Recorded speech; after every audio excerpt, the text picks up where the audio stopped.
Après donc, cela, nous allons, pour le bénéfice de la discussion, puisque c'est ce qui caractérise un procès pénal, nous allons nous intéresser aussi aux éléments proposés par les parties civiles que nous discuterons point par point, comme étant des éléments de preuve, mais qui n'en sont pas du tout. Mais aussi des éléments qui ont été proposés par le ministère public, qui aussi ne constituent pas du tout des éléments de preuve, mais on s'efforcera aussi à répondre à des éléments qui ont été développés par une partie de la défense contre mon commandant.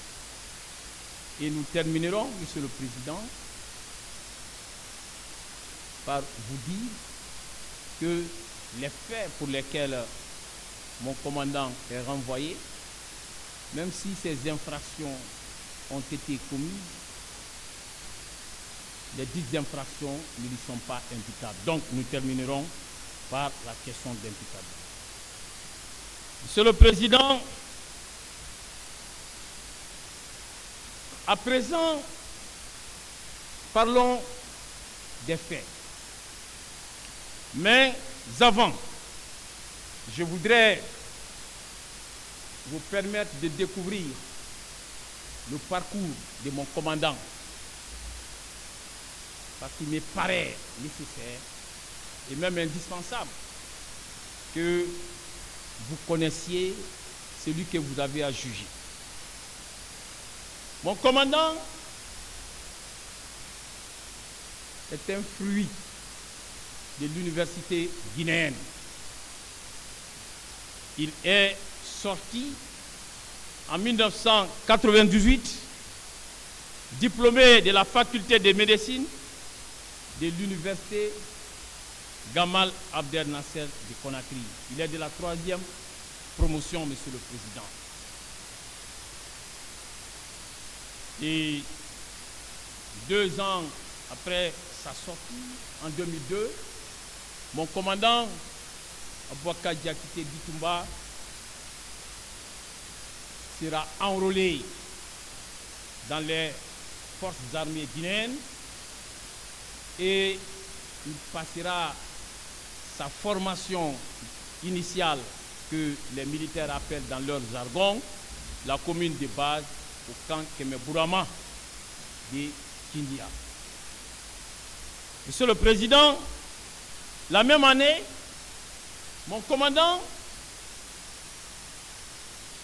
va appartenir à la formation d'un corps d'élite de nos forces armées, une formation assurée par des instituteurs américains, et il fera donc partie du bataillon spécial des Rangers, qui avait sa base à 35 km de Kankan, plus précisément à Soronkoni. Monsieur le Président, mon commandant va être appelé suite à une agression rebelle que la Guinée connaîtra à nos frontières. Il va être appelé à exercer les fonctions de médecin-chef auprès du détachement de ces bataillons de commandeurs Rangers, parce qu'un bataillon va être dépêché, Monsieur le Président, dans la 4e région militaire de notre pays, à Zéréko. Et en ces lieux, mon commandant va rendre des services loyaux et il restera pendant 6 mois. Après 6 mois, il va être rappelé à Soronkoni, à sa base, et cette fois-ci, ça sera pour assurer l'intérim des médecins-chefs du 10 bataillon.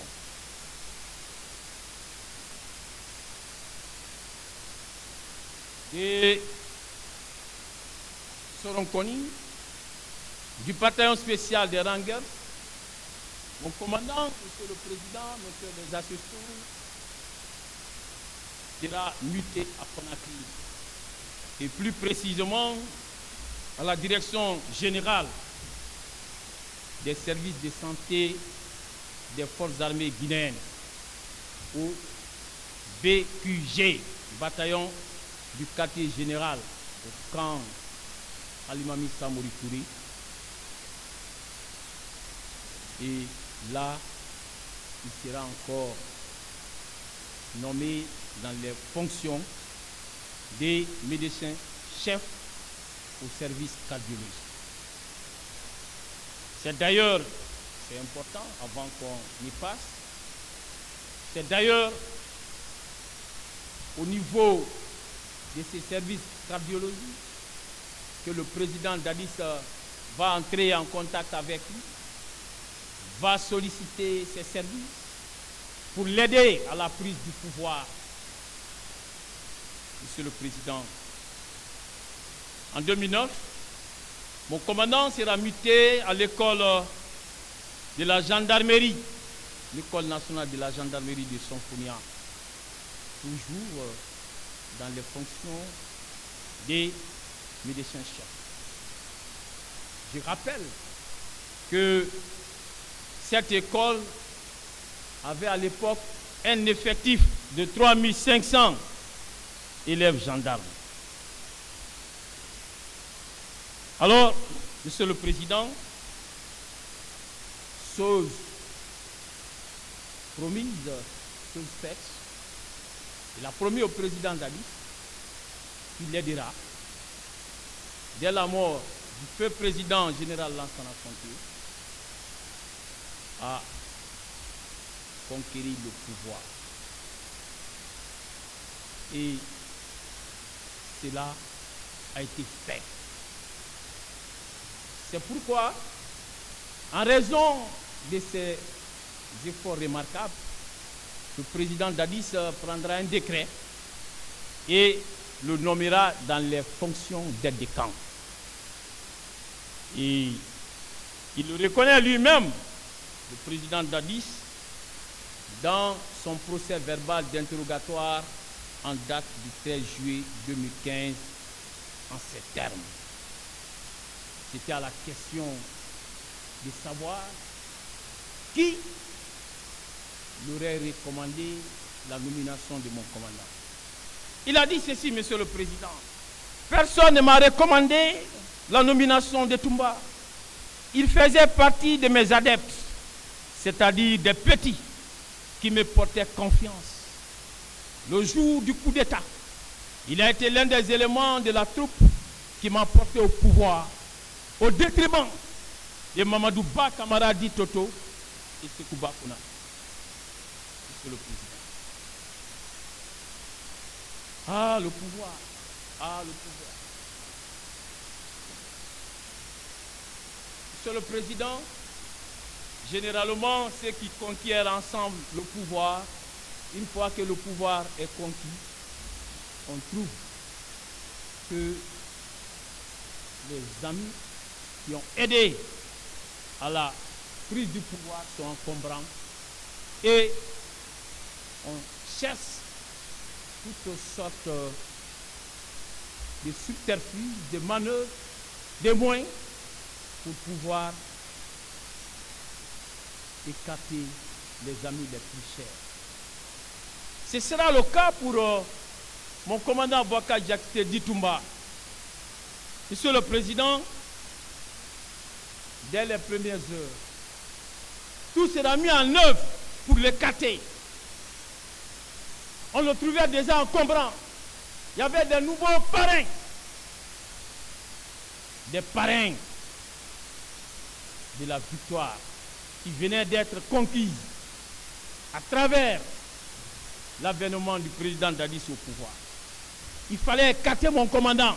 Il fallait le mettre de côté. Monsieur le Président, au nombre des moyens tendant à atteindre cet objectif, alors,